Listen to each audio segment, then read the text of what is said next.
의를 위하여 박해를 받은 자는 이란 주제로 같이 말씀을 보기 원합니다. 오늘 팔복의 마지막인데요. 의를 위하여 박해를 받은 자는 복이 있나니 이란 말씀이 있는데, 오늘 이 팔복을 제가 지금 강의를 하면서 있잖아요. 네 번째가 뭐였냐면 의에 줄이고 배부른 자는 복이 있나니 말씀하지 않았습니까? 의에 목마른 자는 복이 있나니 그가 배부를 것이며, 이렇게 같은 의가 나옵니다.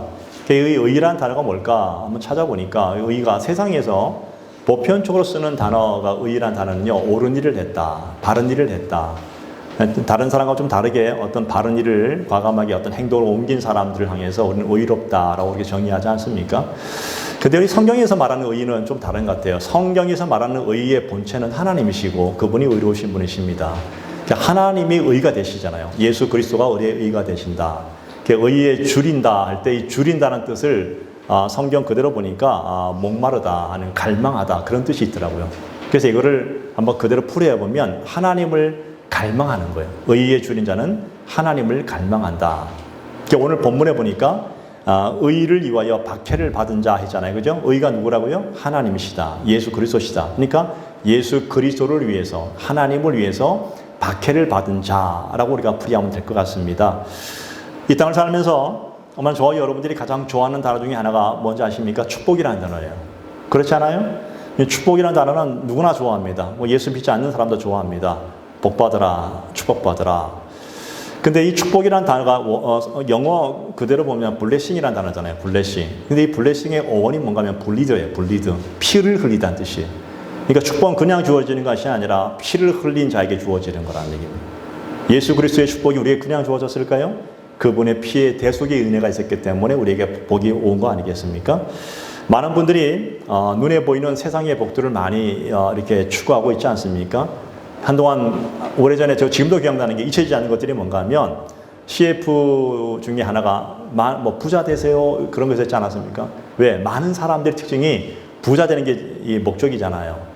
요즘 초등학교 아이들 조사해 보니까 장차 뭐가 되고 싶니? 건물주가 되고 싶어요. 그거 왜 그런지 아십니까?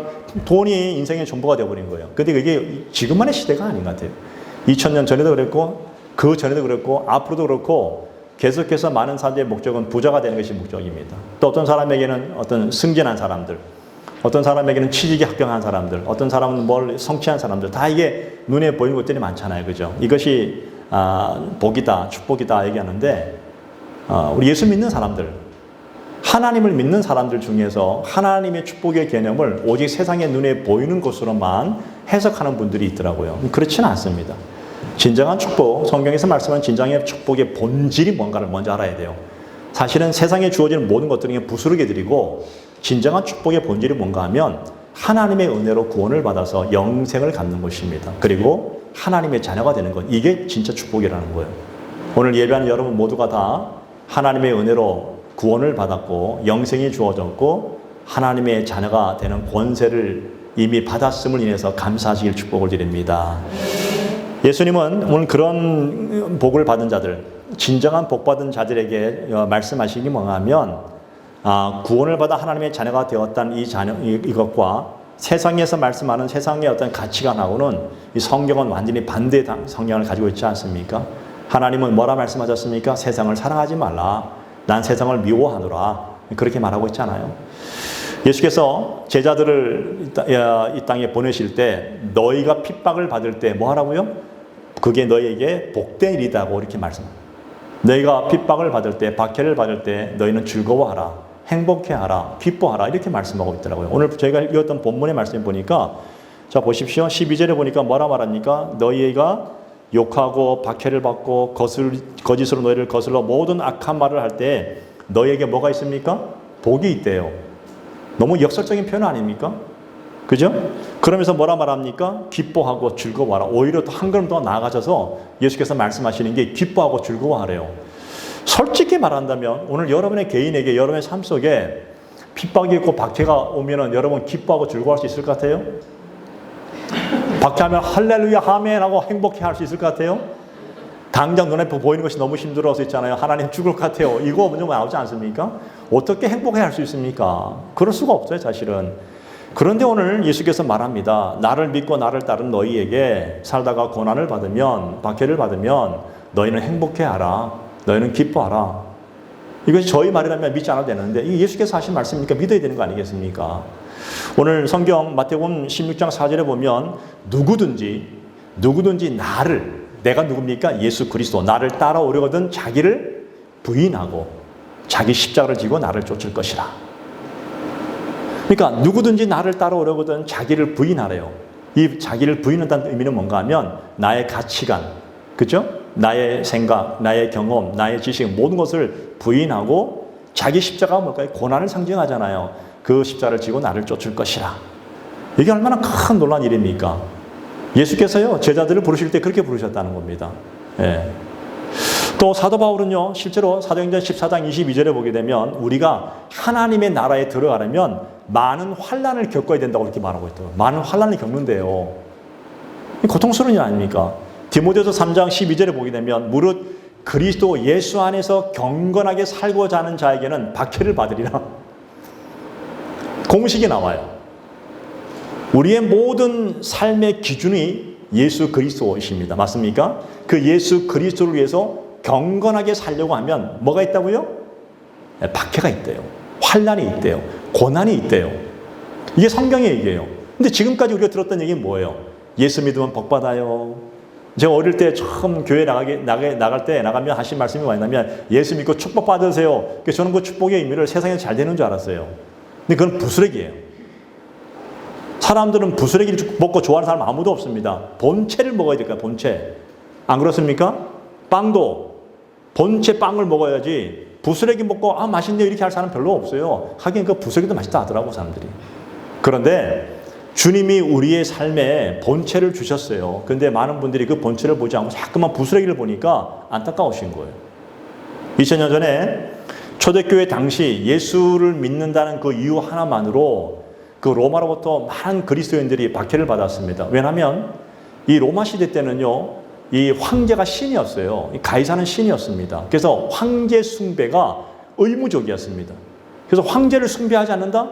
그 사람은 반역자고 그 사람은 죽음을 당했어요. 그런 시대가 있었어요. 그런데 유일하게 그 황제를 숭배하는 것에 반대했던 일들이 바로 그리스도인들이었습니다. 우리의 왕은 예수 그리스도이십니다. 철저하게 배격했어요. 근데 배격하는 순간 이미 그들은 죽을 줄 알았습니다. 그들은 실제로 직장에서 쫓겨났고 그들은 재산도 몰수당하고 그리고 폭행을 당하기도 하고 감옥에 가기도 하고 후에는 어떻게 했습니까?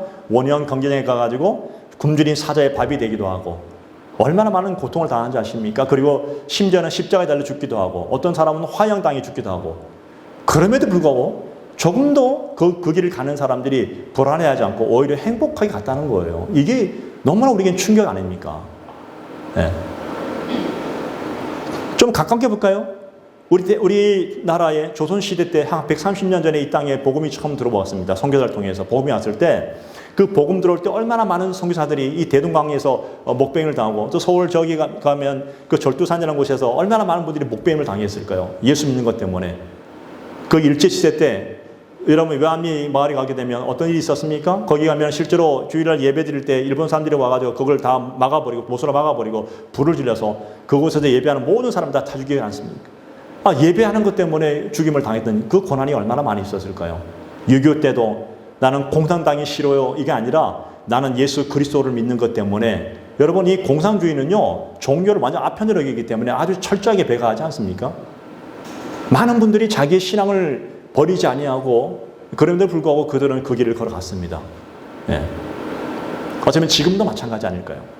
오늘 저와 여러분들이 눈에 보이는 박해와 고난은 당장 보이지 않는다 할지라도 여러분의 개인과 가정 안에 여러분의 삶 속에서 예수를 믿는다는 것 때문에 여러분 당하는 고통과 고난이 있지 않습니까? 아픔이 있지 않습니까? 우리의 삶 속에서 누구에게든 말하지 못하는 그런 심각스러운 고통을 가지고 결혼하는 우리 삶 속에서 어떤 때는 그런 마음도 들까요? 내가 뭐 예수 믿는 것 때문에 왜 이런 고통을 당해야 되지? 내가 뭐 때문에 이런 긴 시간 보이지 않는 어둠의 터널을 끝도 보이지 않는 어둠의 터널을 내가 지금 걸어가는 나의 모습이 너무나 한심스러울 때도 있을 것 같아요. 왜 그럴까요? 실제로 기독교 역사에 보게 되면 예수 믿는 것 때문에 그 믿음의 길을 가면서도 그 고통스러운 길을 가면서도 그들은요 그것을 이상히 여기지 아니하고 오히려 그 고통과 육체적 고통과 마음의 고통이 있었는 걸고 정신적으로 영적으로 그들은 행복했다는 겁니다. 이게 예수님의 증언이고 오늘 믿음의 선배들의 증언이고 오늘 어쩌면 지금 이 시대를 살고 있는 저와 여러분의 증언이 될 수 있습니다. 여러분에게 고통이 있습니다. 여러분의 핍박이 있습니다. 박해가 있습니다. 그런데 여러분 그런 가운데서 예수 믿는 것 때문에 당하는 모든 일 때문에 여러분의 영혼이 강건해지고 행복해하지 않습니까? 목사님 행복은 좀 나중에 문제고 지금 힘들어요. 그런데 많은 분들이 그런 길을 걸어가면서도 그들은 버리지 않았던 소망이 하나 있었습니다. 마라나타 예수여 다시 오시옵소서. 또 천국이 내게 이미 주어졌음을 고백하며 살아갔습니다. 장차 주어질 미래, 당장 오지 않는 그 미래를 바라보면서 그들은 그 길을 주저없이 걸어갔다는 겁니다. 베드로전서 4장 12절 14절에 보면 베드로는 성령의 감동으로 이렇게 고백하죠. 사랑하는 자들아 너희를 연단하려고 오는 불시험이래요. 이 불시험은 근한 고난이 아니라 큰 시험이라는 거예요. 그 시험을 이상한 일을 당하는 것 같이 이상히 여기지 말고 오히려 너희가 그리스도의 고난에 참여하는 것으로 즐거워하라. 즐거워하라. 이는 그의 영광을 나타내실 때에 너희로 즐거워하고 기뻐하게 하렵니다. 너희가 그리스도의 이름으로 치욕을 당하며 그리스도의 이름으로 치욕을 당하면 복 있는 자로 영광의 영 곧 하나님의 영이 너희 위에 계심이라. 내가 생각하고 있는 우리가 가지고 있는 기준과 내가 가지고 있는 가치관과 너무나 반대되는 영향이 있지 않습니까? 그리스도의 이름으로 치욕을 당하면 나는 자존심 상해서 죽을 것 같은데 치욕을 당하면 복이 있대요. 그리고 하나님의 영이 내 위에 머물러 계신다는 겁니다. 여러분 하나님의 영이 내 위에 머물면 어떤 일이 벌어질까요? 모세가 신의 산에서 하나님을 배울 때에 불꽃 가운데 하나님을 만날 때에 너무나 흥분하고 감격해가지고 이 거룩한 땅에서 신발을 벗으라.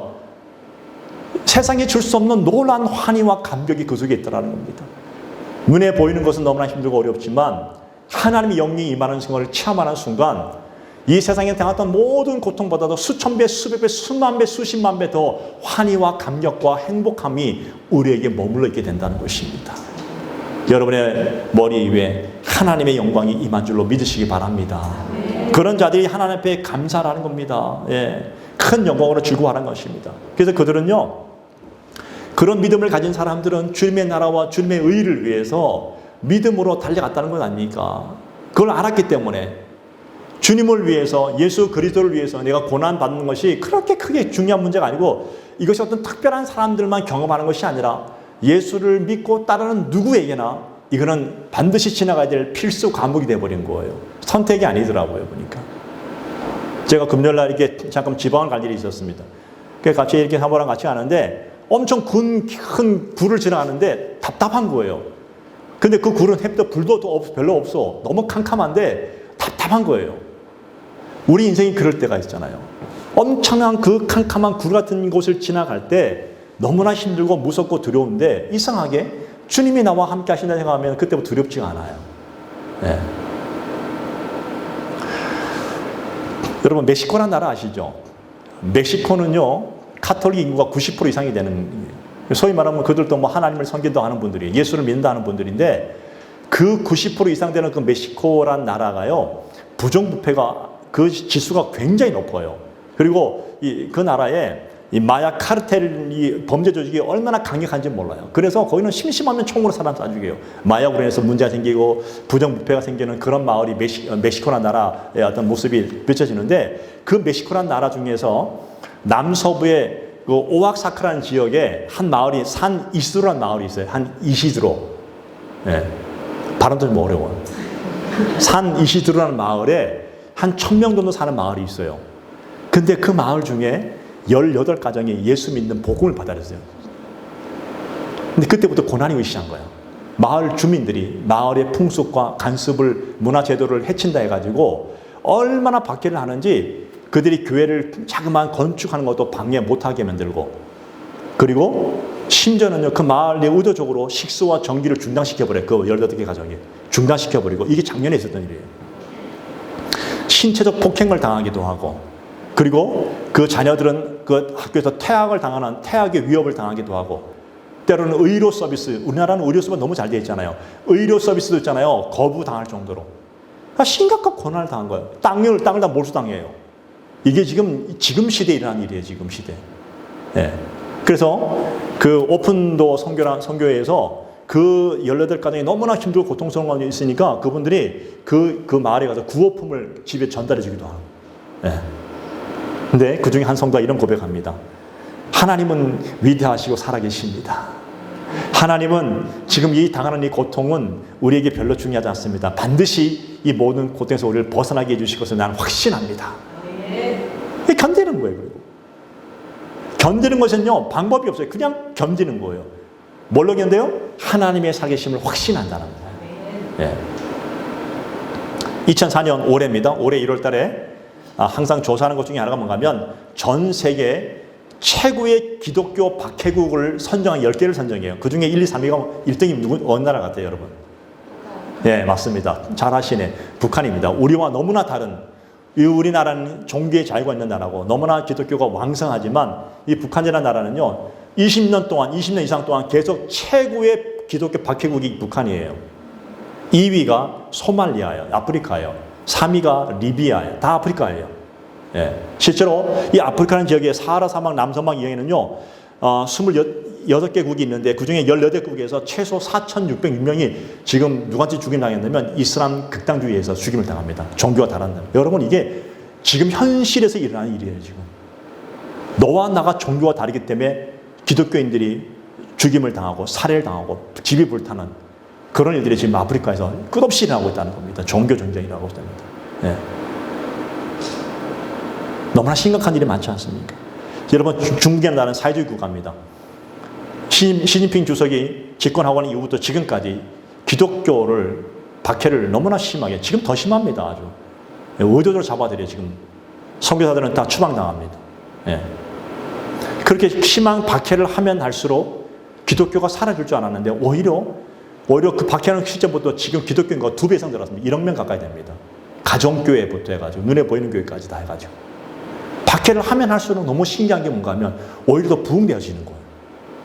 더 놀라운 사실은 여러분 로마 시대 때 보시죠. 로마 시대 때 10대 황제는 얼마나 기독교인들을 많이 고문하고 죽였습니까? 그런데 오히려 300년이 지나면서 313년에 어떻게 했습니까? 기독교를 국교화시켜버려요. 이상하게 박해를 받으면, 이상하게 핍박을 받으면, 이상하게 고난을 당하면 없어질 줄 알았는데 없어지는 것이 아니라 기가 막히게 살아남아서 더 부흥되고 오히려 복음으로 전복된 일들을 보게 해주고 있다는 것입니다. 이건 역사가 증명해 주고 있습니다. 우리에게 적용해 볼까요? 오늘 내 삶 가운데, 내 인생 가운데 예수 믿는 것 때문에 고난을 당하고 박해를 당합니다. 때로는 고난이고 너무나 아픈 일들이 많이 겪어냅니다. 그럼 나는 내 믿음이 없어질 줄 알았는데 그게 아니라 오히려 더 믿음이 부흥되어지고 영적으로 풍성해지고 열매를 맺는 일들을 보게 될 것이라는 얘기입니다. 누가 하신다고요? 하나님이 하신다는 것입니다. 이게 신비고 이게 역사라는 거예요. 예.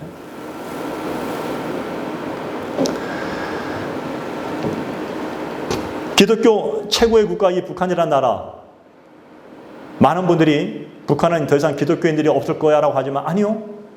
추정하기는 수십만이 있습니다. 지금도 지하교회에서 너와 나는 못 믿어. 걸리면 같이 죽어. 온 가족이 함께 죽음을 당하니까 지하교인들이 지금도 그 땅을 위해서 자기 나라를 위해서 기도하고 있습니다. 하나님 이 땅에 독재가 물러가게 하시고 하나님 이 땅에 이 모든 것이 물러서 하나님의 주의 나라가 언제 임할지 모르겠지만 그 나라를 지금도 그들은 목숨을 걸고 그들은 그 박해 가운데 고난 가운데 감시 가운데도 믿음을 지키고 있습니다. 어디요? 바로 위에 있습니다. 북한이라는 나라예요. 실제로 북한 사람들은 북한을 탈출해서 중국에서 잡히잖아요. 대부분 다 기독교인들이에요. 잡히면 어디 합니까? 다시 북한으로 중국 사람들 송환시켜버려요. 들어가는 순간부터 그들은 그 죽음이에요. 그냥 죽지 않아요. 심각한 고문과 심각한 그 감옥에 가두면서 정치범 수용소 아니 그 이상 되는 곳에서 온 가족이 함께 고난당하고 그런 일들이 지금도 우리에게 고발되고 있습니다. 끊임없이. 그런데도 불구하고 기독교 인구들이 줄어들기는커녕 더 늘어나고 있다는 것입니다. 이게 신비라는 겁니다. 신비라는 겁니다. 오늘 여러분 이 시대 속에서 우리가 하나님의 복음을 붙들고 살아간다는 것이 얼마나 힘들고 어려운지 저는 너무나 잘 알고 있습니다. 그런데 신기한 것은 그러면 그럴수록 여러분들 이렇게 생각하시기 바랍니다. 내게 고난이 온다. 내게 아픔이 있습니다. 내가 힘든 일이 생깁니다. 그러면 아싸 드디어 하나님 내게 복을 주시는구나. 믿으시기 바랍니다. 아멘. 할렐루야. 아멘. 하나님 나와 함께 하시는구나. 하나님 날 통해서 드디어 하나님의 귀한 역사를 일으키시는구나. 그럼 우리는 뭐 해야 됩니까? 하나님의 살아계심을 확실히 믿고 인내하고 견디는 것입니다. 네. 믿음의 선배들이 성경을 통해서 우리에게 보여주었고, 또 지금 우리 그 역사를 보게 되면 우리 선배들이 그 일을 보여주고 있지 않습니까? 우리 일제시대 때, 이태원 씨 유튜브를 보면 요새 일제시대 때 그런 얘기들 많이 나오더라고요. 영상이 나오는데, 그 독립선언서 33인 중에서 절반 이상이 기독교인들 아닙니까? 여러분, 그 어린 나이에 그 자유를 위해서 독립만세를 부르는 그들이 고문당하면서도 믿음을 잃지 않았다는 거 아닙니까? 우리나라는요, 우리 대한민국은 기독교 신앙의 역사의 발판으로 세워진 나라예요. 그것이 지금까지 이어져 온 거예요. 왜 하필 일본이라는 나라에게 그 36년 동안 압제를 당하게 했을까? 왜 유교를 통해서 우리에게 큰 고통을 주었을까? 어쩌면 그런 것이 없었으면 우리나라는 이렇게 발전하지 않았을 것입니다. 그런 고난과 심각한 핍박이 있었기 때문에 이 대한민국 땅에 하나님의 복음이 전 세계적으로 유례가 없을 정도로 엄청난 부흥의 역사를 보게 되지 않았습니까? 저는 이것이 큰 것으로 본다면, 좁게 본다면 우리 개인도 마찬가지 아닙니까? 왜 우리 가정 안에, 왜 내 개인 안에 이런 엄청난 일들이 일어나고 있습니까? 저는 분명히 믿습니다. 하나님이 나를 통해서, 우리 가정을 통해서 하나님의 놀라운 역사를 분명히 이루어 가실 거란 겁니다. 이게 하나님의 법칙이라도. 예. 그런데 하나님께서는 왜 우리 성도들이 핍박당하고 고난당하고 박해받을 때 왜 도와주지 않고 가만히 있는 것처럼 느껴질까요? 어떤 때는 그럴 때가 있지 않습니까? 도와주실 때도 있지만 어떤 때는요, 끝나지 않는 싸움을 하고 있는 모습을 여러분 보게 되지 않을까요? 근데 성경에 보니까 오늘 예수님께서 이렇게 말씀하시죠. 마태복음 13장 24절 이하 쭉 보게 되면 알곡과 가라지 비유가 나오더라고요. 알곡이 뭡니까? 알곡은 마음으로 예수 그리스도를 믿고 내 삶으로 신실하게 따라가는 게 알곡이에요. 그럼 가라지는 뭡니까? 겉으로만 믿고 속으로는 안 믿는 거예요. 이게 바리새인들의 모습 아니었습니까? 예. 오늘 그렇잖아요. 알곡은요, 속으로도 믿고 겉으로도 따라가는데 그 두 가지 동기부여가 있습니다. 첫째는 내가 하나님의 은혜로 나는 구원을 받았다는 것. 두 번째는 하나님의 사랑이 내게 나와 함께 한다는 겁니다. 그런 자들의 삶의 모습이 똑같은데, 이게 가라지는요, 겉으로는 믿는 척 하지만 그들의 삶을 보게 되면 그 사람이 하나님을 믿지 않고 있다는 겁니다. 다시 말하면 오늘 우리가 교회를 나오잖아요. 오늘 교회를 나와서 예배를 드리고 교인들이, 종교인들이 교회를 나온 동안 다 예수 믿는 사람이면 너무 좋겠어요, 저는요. 근데 그렇지 않을 수 있습니다. 여러분 이렇게 생각해 볼까요? 여러분이 중국집 가서 중국 음식 먹으면 여러분 중국인 되는 것입니까? 안 되잖아요. 여러분이 이태리 음식 가서 우아하게 이태리 음식 먹으면 여러분 이태리 사람입니까? 아니잖아요. 여러분 어떤 사람이 교회 나서 예배 드리면 다 구원받은 사람입니까? 그렇지 않을 수 있다는 겁니다. 우리는 마음으로 확실하게 그분을 예수 그리스도를 나의 구주로 고백하는 것은 하나님의 은혜이기 때문에 그분을 확실히 믿고 나가야지. 내가 중국 음식 먹게 되면 난 도대체 중국 사람이야, 니하오 뭐 이렇게 합니까? 안 되잖아요.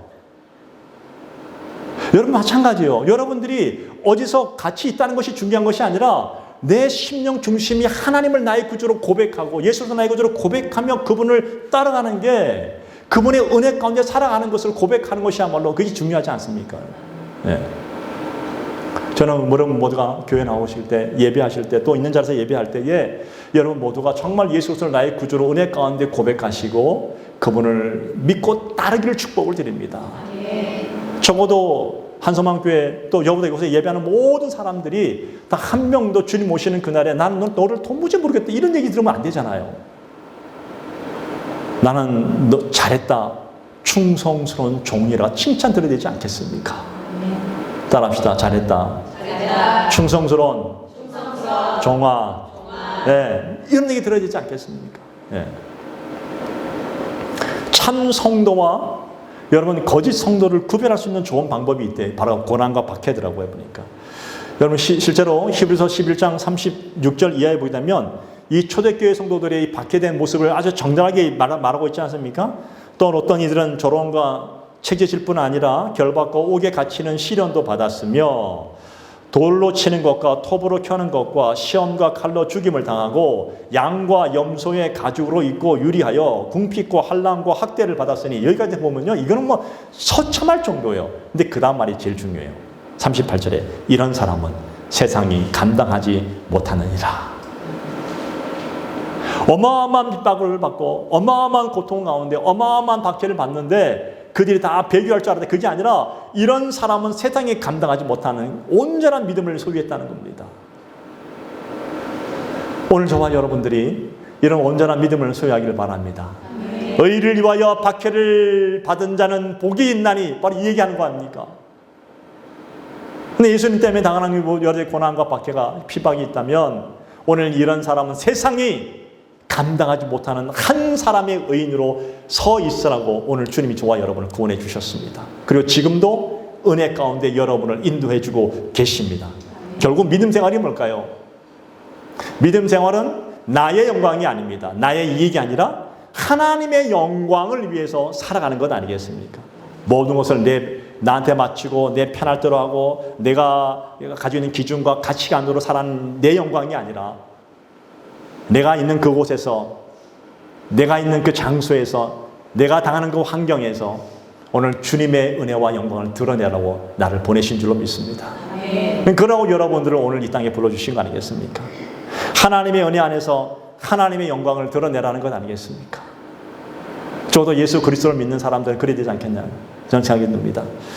오늘 하나님의 은혜 안에 살아간 저와 여러분들, 오늘 저와 여러분들이, 저도 목회자이지만 저 나름대로 기준이 있더라고요. 저도 고집이 있더라고요. 저도 삶의 경험이 있어요. 어떤 때는 무슨 일을 강하다 보면 삶의 경험으로 그걸 보는데 이게 나를 스스로 속이는 일이 되더라고요. 그게 아니라 어떤 순간이 되더라도 하나님의 말씀으로 살아야 된다는 겁니다. 기준은 하나님의 말씀이 되지 않으면 나도 모르게 나도 쏘가요, 내 자신에게. 이게 사단의 달콤한 유혹 아니겠습니까? 네. 주님의 뜻 앞에 순종하면 오늘 주님께서 여러분의 인생 가운데 복의 복을 더하여 주실 줄로 믿습니다. 자, 결론적으로 이거예요. 의를 위하여 박해를 받은 자는, 이미 받았다는 얘기는 이미 과거형 아닙니까? 받은 자는 복이 있나니. 뭐가요? 천국이 그들의 것입니다. 천국은 두 가지 의미 같은 말했습니다. 첫 번째 의미는 뭘까요? 장차 미래에 갈 천국을 말합니다. 그 미래에 갈 천국에서 하나님 주신 의의 멸관, 생명의 멸관을 받는 겁니다. 눈앞에 보이는 것들이 아니라 장차 받아야 될 놀라운 천국에서 내가 받아야 될 모든 것들을 말하고 있습니다. 두 번째 의미는 뭘까요? 두 번째 의미는 이 땅을 살아가는 동안 하나님의 나라가 천국이 임하는 걸 말하고 있습니다. 하나님이 통치하신다는 것입니다. 내가 당하는 고통 가운데도 하나님이 나와 함께 하셔서 내 삶을 통치해 주시고 내 삶을 이끌어 가신다면 나는 그곳 장소에서 하나님의 나라를 경험하게 될 줄로 믿습니다. 성경 요한계시록은 천국을 뭐라 말합니까? 천국은 눈물도 고통도 아픔도 죽음도 아무것도 없는 오직 하나님을 찬양하고 하나님께 기뻐하고 감사하는 곳이라 말하고 있지 않습니까? 그러면 장차가 될 미래의 나라에서 경험하는 거 아니라 지금 이 땅을 사는 동안에도 천국이 그들의 것입니다. 지금 살아있는 동안에도 내가 당하는 그 환경과 장소와 관계없이 하나님 나라를 통치하고 계시다는 사실을 경험한다면 그것이 내게 기쁨이요. 그래서 주께서 말씀하신 거예요. 너희가 나를 위해 박해를 받으면 기뻐하고 즐거워하라. 천국이 임한다는 겁니다. 너희 안에. 오늘 본문에 11절, 12절 말씀 바로 그 얘기 아닙니까? 나로 말미암아 너희를 욕하고 박해하고 거짓으로 너희를 거슬러 모든 악한 말을 할 때 너희에게 복이 있나니 기뻐하고 즐거워하라. 하나님이 너희를 통치하신다는 건 아니겠습니까? 하나님 너희 인생 거기에 함께 하신다는 건 아닙니까? 그런데 오늘 우린 그러잖아요. 어떤 분이 그래요. 목사님, 천국의 복도 좋은데요. 지금 눈에 보이는 복을 먼저 주세요. 그 눈에 보이는 복이 뭘까요? 당장 내가 뭔가 있어야 되지 않겠습니까? 그 마음을 내가 왜 모르겠어요. 나는 내가 엄청난 내가 부자라면 다 주고 싶어. 네. 그래서 하나님 그걸 아시기 때문에 나한테 안 주시는 것 같아요. 그건 복이 아니라고 얘기하시는 거예요. 그래서 성경에서 주께서 말씀하셨어요. 마태복음 6장 31절 이하에 보게 되면 이렇게 말하죠. 그러므로 염려하여 이르기를 무엇을 먹을까 무엇을 마실까 무엇을 입을까 염려하지 마라. 이는 다 이방인들이 구하는 것이니 너희 하늘 아버지께서 이 모든 것이 너희에게 있어야 할 줄을 아시니라. 하나님이 아신대요. 하나님이 아신다는 얘기는 하나님이 통치하신다는 거예요. 그 다음에 33절에 보면 그런즉 너희는 먼저 그의 나라와 그의 의를 구하라. 그리하면 이 모든 것들이 너희에게 더하여시리라. 하나님의 우선순위는 분명합니다. 너는 하나님의 백성으로 너에게 천국이 임한 너희에게 가장 먼저 그의 나라와 그의 하나님을 위해서 예수 그를 위해서 살아가라는 겁니다. 그러면 이 모든 것들을 내가 너에게 더하여 줄 것이다. 그리고 34절에 그러므로 내일 일을 위하여 염려하지 말라. 내일 일은 내일 염려할 것이요 한 날 괴로움은 그날 족하니라. 사랑하는 여러분, 하나님은 여러분을 너무나 잘 아십니다. 하나님 아버지는 여러분에게 있어야 될 것이 무엇인지를 너무나 잘 알고 계십니다. 혹시 그런 경험을 이미 하고 계실 수도 있지만 혹시 그런 경험을 한 번도 해보지 못한 분이 계시다면 도전해 보시기 바랍니다. 하나님, 당장 눈앞에 보면 이것이 먼저인데 아니에요. 그의 나라와 그의 의를 위해서 정말 내 마음의 중심을 다해서 한번 나아가 보십시오. 하나님이 여러분에게 무엇이 더 있어야 될 줄 이미 아시고 주실 줄로 믿습니다. 내일 위하여 염려하지 말래요. 한낱 괴로움은 그날 족하다. 그 얘기는 오늘 한날이 너에게 주어진 날이라는 거예요. 이 날에 최선을 다하는 것입니다. 하나님은 오늘 우리에게 세상 사람이 가지고 있는 이 복의 개념을 완전히 바꿔버렸습니다.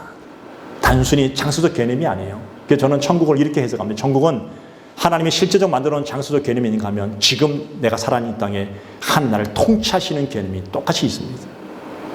오늘 이 한 주 살아가는 동안에 여러분이 어느 곳에 있든 간에 여러분과 함께 하시는 하나님 여러분을 통치하심으로 여러분이 가는 곳마다 천국에 임하는 역사를 경험하시기를 간절히 축복을 드립니다. 그런 풍성함을 누리시기를 축복을 드립니다. 누군가가 여러분을 바라볼 때 저 사람을 바라보니까 천국이 임하는 역사를 보게 되네. 저 사람을 보니까 하나님이 살아계심을 보게 되네. 저 사람을 보니까 정말 예수님이 살아계심을 보게 되네. 천국이 임한 자의 역사입니다.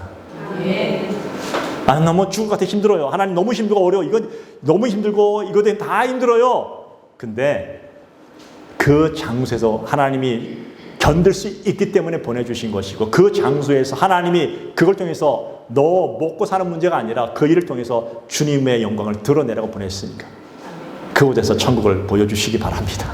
아멘. 의를 위하여 박해를 받은 자는 복이 있나니 천국이 그들의 것이니라. 아멘. 이 놀라운 역사의 말씀이 오늘 저와 여러분에게 이 한 주 동안도 충만하게 경험되어지기를 간절히 축복을 드립니다. 아멘. 기도하겠습니다.